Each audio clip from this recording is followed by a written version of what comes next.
Always look for the silver lining. Hey you guys, how you doing? I'm Custom Ford, Johnny Luck here. I'm working on this 41 Ford. It's a beautiful car. Me and my wife bought it probably about 8 years ago. We've been working on it ever since. I know that sounds like an entirely too long of a time, but we've also had 5 kids and, had a lot of life and softball games and things that just have cost us to, not have too much personal time to, you know, get this thing going. But I'm starting to film more. I feel like it's time for us to get this thing up and running. So I'm gonna do a series. I'm gonna run my YouTube channel. I don't do many YouTube videos. Mostly what I do is Instagram Reels. I do a lot of designing and stuff for the Custom Ford page. A lot of filming of myself, my brother, and others racing out there in all of the pre-war Ford races, the RPM, Nationals, Barona, all of that. So and we're not California, so we don't have like the palm trees and stuff, but we're Colorado. We're a little dirty hot rod state. We have a long history of hot rod clubs here, customs, and just all kinds of stuff. So I thought I would open up my space to you, my garage, and show you, what we're working on, and we'll build this hot rod here in front of you guys. So this is the number 11. It's an overhead street. It's got a lot of work to get done, but it's about 85% complete. I mean, specifically the drivetrain. We've got really great body, really great frame. This is an original 1941 Ford Super Deluxe Tudor sedan. You can see it has a little beetle shell back, and I got tons of stuff to clean off up there. We got a lot of work to do. Interior mostly at this point. But I have a lot of all of the parts, whether it's the window frames or different pieces of the car. So we've really collected stuff, and also made sure to keep everything that we have. You can see all these parts down here for this car. So let's talk about the drivetrain a little bit. This car has a small block Chevy in it. We're running just a 650 CFM Holley carb. We've got a XL distributor with the coil pack on top. We're running nice big ceramic headers. The headers kind of drop right here behind the tire. You can see. My wife wants to make sure it's quiet. I want to make sure it's loud. This whole car has been kind of a great balancing act and a negotiation between husband and wife. So we're going to make everybody happy. It's going to have cutoffs. We'll be able to run it quiet, drive it around town, and then when we get to the races, my son and I, Johnny, will pop off the hood, open up the headers, put on the racing tires, and get out there and have fun with it. So really great car. So yeah, it's again a 400. It's a small block Chevy. It's a turbo 350 automatic transmission. We're running a Chevy tilt steering column in here so that I have a little bit of creature comforts. I have the original dash cluster of gauges. You can see right here. I'll set it up right here so you can take a nice look at it. Isn't that beautiful? I think this is a Waltham. Let me see in there. Yeah, WALTHAM gauge cluster. I have opened this and cleaned in between just to get the glass. This is a dual glass setup. You have this outside piece of glass, gives it depth. And then inside there's another piece that lays flat on that bezel of gauges. The bezel is obviously powder coated or painted gold, and then there's those black inlays, but on top there's another piece of glass, and if you can see each of those letters that's printed on that glass, and it could be silk screened, basically it's casting a little shadow. So I really love that. It gives it some depth. It looks like this one was pulled out 8,142 miles. That is not from this car. I did buy this from another seller. You know, I've been collecting parts for years for this car, so I was really happy to get a nice one like that. It didn't cost, you know, it wasn't cheap. Let's put it that way. But I'm excited to put that in the car. We'll build the dash. I do have the speaker grill as well as the clock over there. Um, we did some modifications. We moved the stereo from up there on the top of the dashboard down to, you know, in line with the gauge cluster and the clock, so there's some customization there. The speaker grill will go in this long box here under the stereo, and then we have the glove boxes over there, as you can see. I don't know, it's kind of dark in there. So lots to get done. We got an aluminum radiator mounted in here. We still have to do some mounting work, so that'll be some of the videos we do. We'll go in here and mount that. I got a 16-inch push fan coming. We're going to mount the battery remotely in the back. So we are totally planning on having a remote battery so that we can just, you know, have it back here and keep the engine bay clean. You know, we really love the shape of the motor.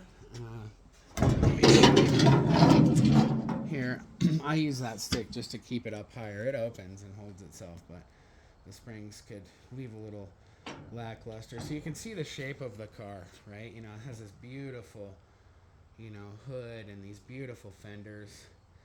You know, what's funny about these cars in 41, they were still running friction shocks.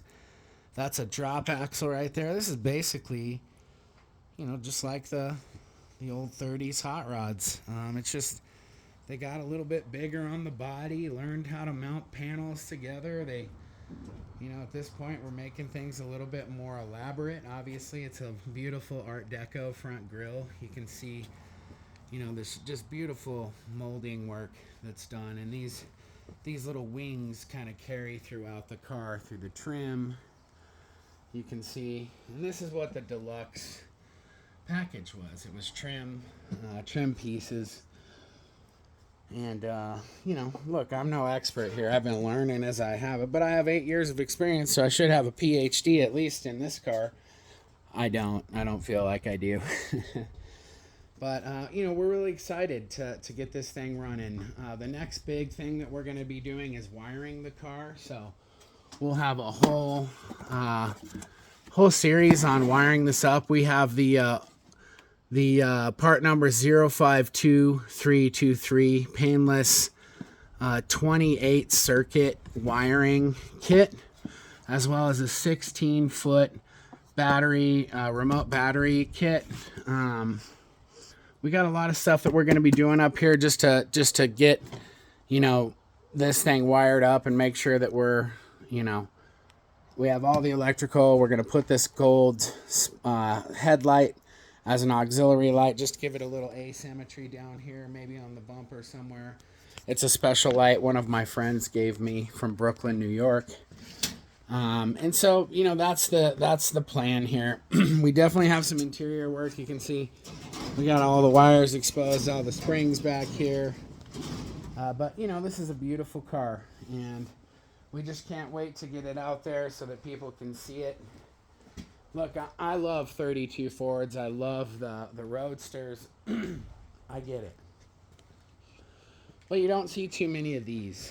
And I really love things that are special and rare because there's not a lot of them. You know, when you look at this car, just the little details, the old stuff that it has. This is not the original paint. This is a aftermarket. Obviously, it's like a satin paint. It was painted before I got it. I bought it from a hot rod builder out in eastern Colorado who unfortunately just passed away of old age while he was working on this and other cars. Just didn't have a chance to finish it. And I was lucky enough to know the person who was wanting to sell this. He was into motorcycles more than cars, and I was able to work a deal with him and pull this out of a barn.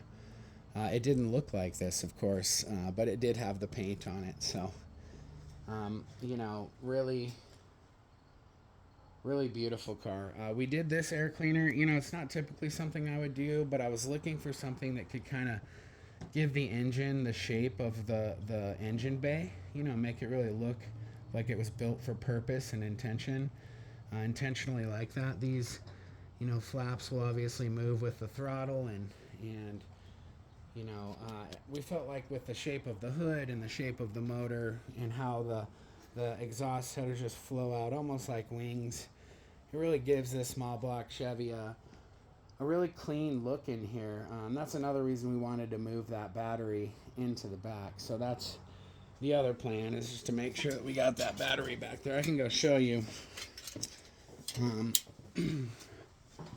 what we're talking about here. I don't think it's too dark here, actually. Well, I can hit some lights. I still won't be able to see too much, but the plan is to go ahead and locate the battery over on this side. You can see I have a frame box for it. We're going to put it over there, and you know, I'll go over this car with more detail, some lights. We'll get underneath it. We'll look at the fuel tank, a lot of the stuff that's been done. I have some really nice 59A blocks. This one is one I just brought in. I've been working on, you know, opening it up. Look how smooth this engine turns over. I mean, it's just by hand, pushing the fan. Very excited about this 59A. I think it's going to be a really strong flathead. I have plans for that. I have another 59A here. This one I haven't touched. It's very crispy, as you can see. These motors did a lot of work, that's for sure. So I can't wait to pull this one open. It does turn, so I do know that. And that's always the first step, right? The last thing I'll show you as far as my blocks that I have tucked away here. This right here is a 1959 Cadillac 390. That right there is a little gem of a hot rod motor. It's not complete. I don't have the pistons or the push rods, but the crank is in it, the cam is in it. It all turns over smoothly. You know, that needs, you know, definitely some parts, but that's going to make a really nice hot rod motor. Some of these guys actually came with ceramic coated exhaust headers. Really black, beautiful headers, you know, that look just like, you know, the ceramic signs. I have one ceramic sign over here from Colorado. We got the old Mountain States telephone bell company. Now this is ceramic, so you see it's like nice and shiny, and it's just, this is probably a 80-90-year-old sign, and it still looks like it's brand new. So you can imagine those headers and what they would look like. I have a set, but they're buried in all that junk over there. So anyway, well, it was nice to have this little talk with you. I can't wait to get more into this. I'll have some of my buddies over, my brother Lucky Mike, myself Johnny Luck, our friend Jeff Reibolt. He'll be over. We'll be working on this stuff together. You guys can watch us and see what we get done here. So anyway, looking forward to it. Talk to y'all later. Bye.